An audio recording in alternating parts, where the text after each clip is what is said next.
വേടനെതിരെ നിലവിൽ നേരത്തെ തന്നെ മീറ്റു ആരോപണങ്ങളും ഇതുപോലെ സ്ത്രീകളുടെ എതിരായ പരാതികളും ഒക്കെ വന്നിരുന്നു. അതിൽ ഇപ്പോഴൊരു ബലാത്സംഗ കേസായിട്ട് രജിസ്റ്റർ ചെയ്യുന്നത് ഇന്നലെയാണ്. കൊച്ചി തൃക്കാക്കര പോലീസ് സ്റ്റേഷനിലാണ് ഞങ്ങൾ ഉള്ളത്. ഇവിടെയാണ് ഇന്നലെ രാത്രി എഫ്ഐആർ രജിസ്റ്റർ ചെയ്തിരിക്കുന്നത്.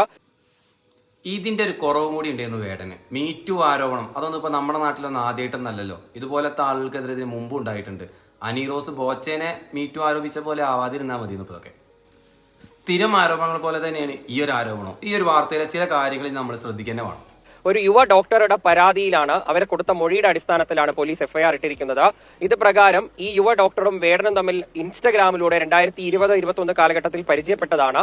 ആ പരിചയത്തിനൊടുവിൽ വേടൻ ഈ ഡോക്ടറുടെ കോഴിക്കോടുള്ള ഫ്ളാറ്റിലേക്ക് എത്തുകയും അവിടെ നിന്ന് ഈ ഡോക്ടറെ ആദ്യം ബലാത്സംഗം ചെയ്തുവെന്നാണ് മൊഴി.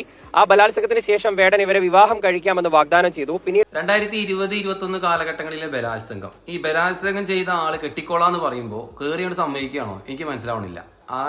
ഇനിയിപ്പോ ആ കാണുന്നവർക്ക് കേട്ടവർക്കും മനസ്സിലാവൂലേ, വാർത്ത കേൾക്കുന്നവർക്കും ഇപ്പൊ എന്താന്നുള്ളത്. എനിക്ക് മനസ്സിലായ ഒരു കാര്യം, ഒരു പുരുഷനെതിരെ ഉന്നയിക്കാൻ പറ്റുന്ന ഏറ്റവും വലിയൊരു ആരോപണം എന്താ? പീഡനം തന്നെയല്ലേ. അതുമ്പോൾ തീർന്നില്ല എല്ലാ പരിപാടിയും. അത് ഇനി ഏത് വലിയ മന്ത്രി ആയാലും സിനിമാ നടനായാലും പാട്ടുകാരനാണെങ്കിലും. കോഴിക്കോടും കൊച്ചിയിലുമൊക്കെ പല സ്ഥലങ്ങളിൽ വെച്ച് വേടന്റെ പ്രോഗ്രാമുകളുള്ള സമയത്തും അല്ലാത്തപ്പോഴുമൊക്കെ ഈ ഡോക്ടറുമായി ശാരീരിക ബന്ധത്തിൽ ഏർപ്പെട്ടു. ഒടുവിൽ പല സ്ഥലങ്ങളിൽ ശാരീരിക ബന്ധത്തിൽ ഏർപ്പെട്ടു. എന്നിട്ടിപ്പോ വേടൻ ഒഴിവാക്കിയിരുന്നു. എന്നിട്ടോ ആ പരാതിയുമായിട്ട് ഇപ്പൊ എന്നാ വന്നത്? 2023 അവസാനമായപ്പോഴേക്കും ഈ ഡോക്ടർ ടോക്സിക് ആണെന്നും പൊസസീവ് ആണെന്നും ഒക്കെ പറഞ്ഞ് അവരെ വേടൻ ഒഴിവാക്കുകയായിരുന്നു. 2023 ഒഴിവാക്കിയിട്ട് ഇപ്പൊ ഈ 2025 ജൂലൈയിലാണ് പരാതിയുമായിട്ട് വരുന്നത്. ഇത്ര 2 വർഷം എടുത്തു ഈ ഒരു പരാതി കൊടുക്കാൻ വേണ്ടിയിട്ട്, ആലോചിക്കാൻ വേണ്ടിയിട്ട് അല്ലേ. എന്താ അതൊക്കെ കഥ. ഒട്ടനവധി പീഡനങ്ങൾ നമ്മുടെ നാട്ടിൽ നടക്കുന്നുണ്ട്. അതുപോലെ തന്നെ കല്യാണ വാഗ്ദാനം നൽകി പീഡനം നടക്കുന്നതുമുണ്ട്. ഈ പല വ്യാജ കേസുകളും രജിസ്റ്റർ ചെയ്യപ്പെടുന്നതുമുണ്ട്.